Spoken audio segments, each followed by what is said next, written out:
I come from like a place where you have to be ready.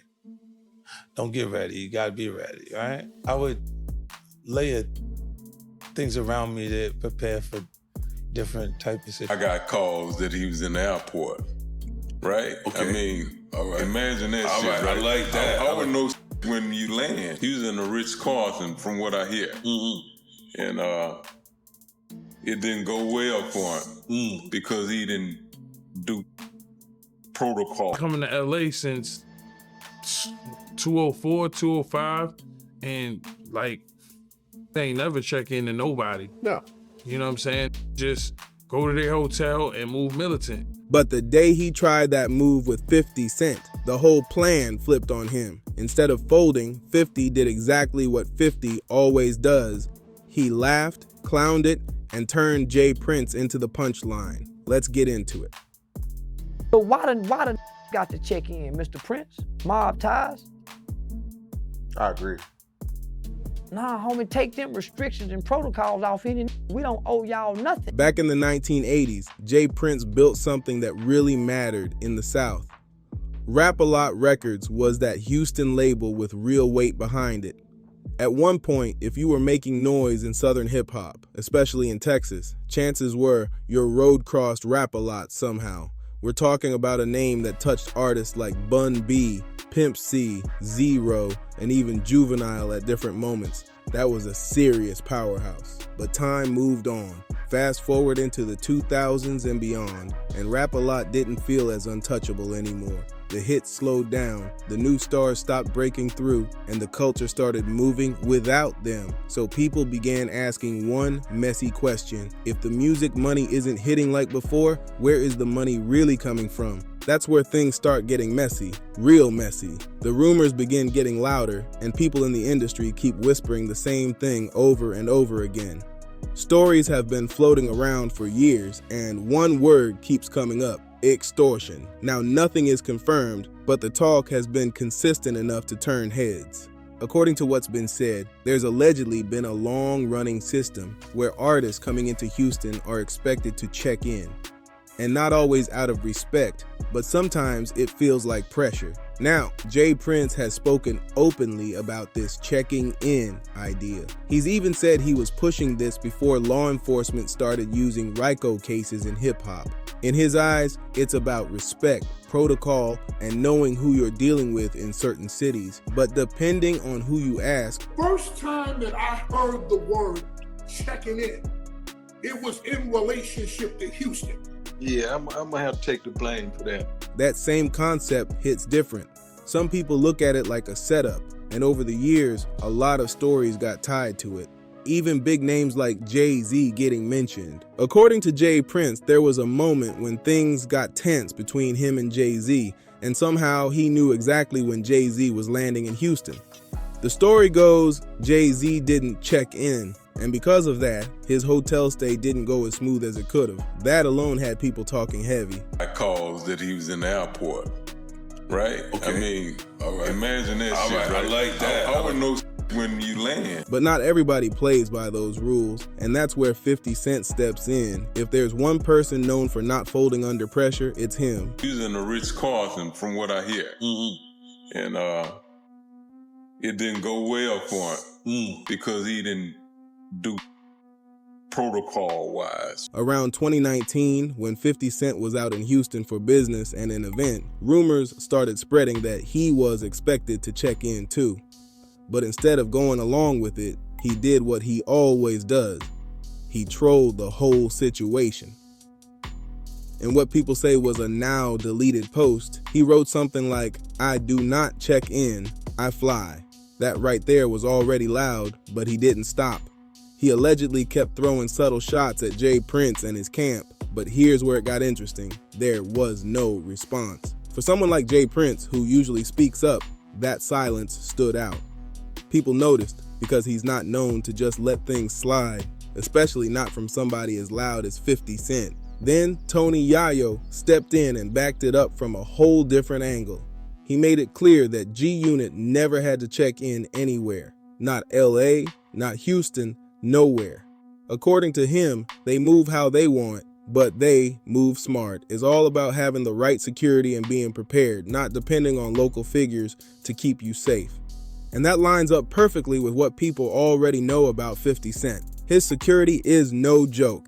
Even Whack 100 shared a story that made people look twice. With G-Unit, had a lot of drama. So you had to move militant. It ain't just going to the mall and just going here with jewelry on and this and that. And you gotta move militant, bro. Yeah. He tried to catch 50 off guard and quickly realized that wasn't happening. At the time, Whack 100 was managing the game, so he was right in the middle of that tension. According to Whack 100, he decided to pull up on 50 at his hotel in LA, thinking he had the advantage. But things didn't go how he planned. The story goes, he got word that 50 was staying at the SLS hotel and was just chilling at the small bar inside. Confident, Whack 100 pulled up with his crew, thinking it would be a simple face-to-face. But the second they walked in, he felt the energy switch instantly. One quick look around the lobby told him everything he needed to know. 50 wasn't alone. He was posted up, surrounded by what looked like elite, highly trained security. Whack 100 described them like Navy SEAL-type operators. You got the drop on 50 Cent one time? We thought we did.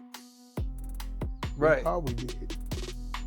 Until we got in there. Sharp, alert, watching everything, hands ready, formation tight. It was clear, right then, 50 was not caught slipping. And this shows something deeper. 50's preparation isn't just about having muscle, it's about strategy. People believe he had eyes everywhere, getting tipped off ahead of time so he could be ready. Then we came in and shit. You had Navy SEALs with him. 2 in all directions. Probably about 6 of them. Guns strapped to their thigh. Bullies on them, semis on them, magazine cartridges. I said, yeah, he ain't slipping. Almost like he set the whole thing up as a counter move. Even Whack 100 admitted it felt orchestrated, like 50 planned it just to send a message. So if the goal was to pressure him into checking in, that plan crashed fast. And 50 Cent isn't the only one who refused to play along with Jay Prince's moves. NBA YoungBoy is another name that always pops up in this conversation. Back in June 2020, a group broke into his house in Houston. But this wasn't some random hit.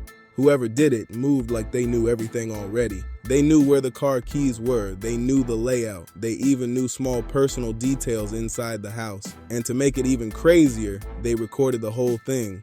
They were on camera walking through, talking, acting bold, like they just pulled off something huge involving YoungBoy. But here's the twist. When it was all over, what they actually took wasn't even major. According to YoungBoy, all they got was his cameraman's Gucci flip-flops and a little bit of cash. And YoungBoy taking his shit. That's what made the situation feel even more strange. Then things got even more wild. After the break-in, those same people allegedly tried to extort him, asking for $30,000 to return the items.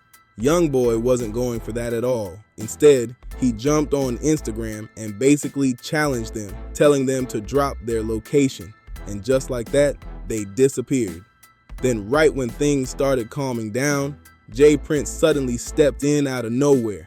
He came out publicly saying he had recovered YoungBoy's stolen items. He made it sound like he was doing a favor, like he stepped in to fix everything and make it right. But instead of calming things down, it actually made people look at the situation even closer. Home, to make a long story short, I got your keys to your Rolls Royce.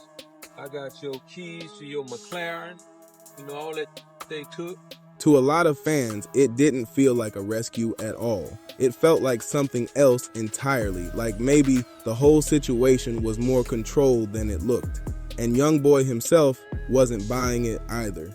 He responded publicly, basically saying if Jay Prince really wanted to help, there were better ways to reach out than doing it online. He told him straight up to mind his business. That response sparked even more tension. If you got something for me, man, plenty around me you could call. It's plenty ways you could get in touch with me. Man, don't get on no internet and do nothing publicly. And I'm good on them keys, gangster. When you buy cash, two keys come with the car anyway. Mind your business. Jay Prince fired back, calling YoungBoy a dumb boy multiple times in a public statement. He positioned himself like an OG who did a favor for a younger artist that didn't know how to show respect. He also brought up that YoungBoy and his brother had ties to mob ties before. My kindness for weakness, because you're a dumb boy with limited thinking ability and disrespectful. Talking slick. Connected to Jay Prince Jr.'s circle, the message was clear. There was history there, and now things had turned. But according to YoungBoy, this tension didn't even start with the robbery. He had already been speaking on Jay Prince way before June 2020, and he wasn't holding back at all. YoungBoy publicly accused him of trying to pressure him into a business setup, one where artists allegedly have to check in or pay just to move freely in certain cities, and he didn't sugarcoat it either. He straight up called it extortion. So when his house got hit and then Jay Prince suddenly appeared claiming he had the stolen items, it didn't look random anymore to a lot of people. It started to look like pieces of a bigger play. YoungBoy never backed down from that stance, and people around him doubled down too. According to voices like Wack 100, the whole situation may have been an attempt to pull the NBA camp under the Mob Ties umbrella, but instead of working, it blew up and backfired badly. Yo, play, go do this, bring it back. Let me use this to try to bring NBA into the Mob Ties. He also made it clear that YoungBoy isn't the type to fold under pressure. According to him, YoungBoy doesn't care who you are, he's not easily intimidated, and if pushed, he's ready to take it all the way. I'm not playing with that little nigga. Ain't no playing with him. He's serious as a top one out of all them niggas in his era. Wack, who NBA YoungBoy going? That ain't no act he doing. He'll crash out. He's gonna crash. That reputation has followed him ever since, and things only got more intense in 2022. Wack 100 took it a step further and hinted that YoungBoy may have responded to the robbery situation in his own way. Would he tried that shit with NBA YoungBoy and got it. Even suggesting someone got killed behind it. Now, that part is all alleged, but people ran with it anyway. Fans started connecting dots, pointing to lyrics and saying YoungBoy might have referenced it in his music, especially in tracks like F the Industry Part 2 and certain freestyles. Whether that's true or not, it kept the story alive. And this ties into what's been happening more recently with the Prince family, especially Jay Prince Jr.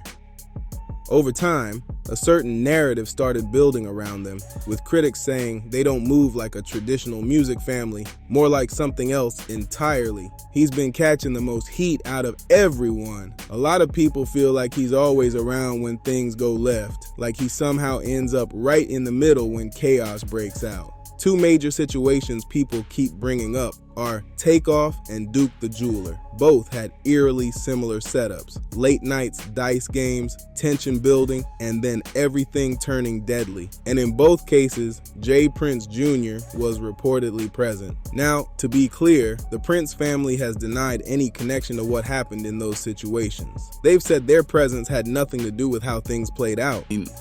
I know people were associating me with that Duke the Jeweler situation because I went to Labusi pool party and he happened to be there and he happened to be standing on me. I mean, right next to me. I never met him before. I had no idea who he is.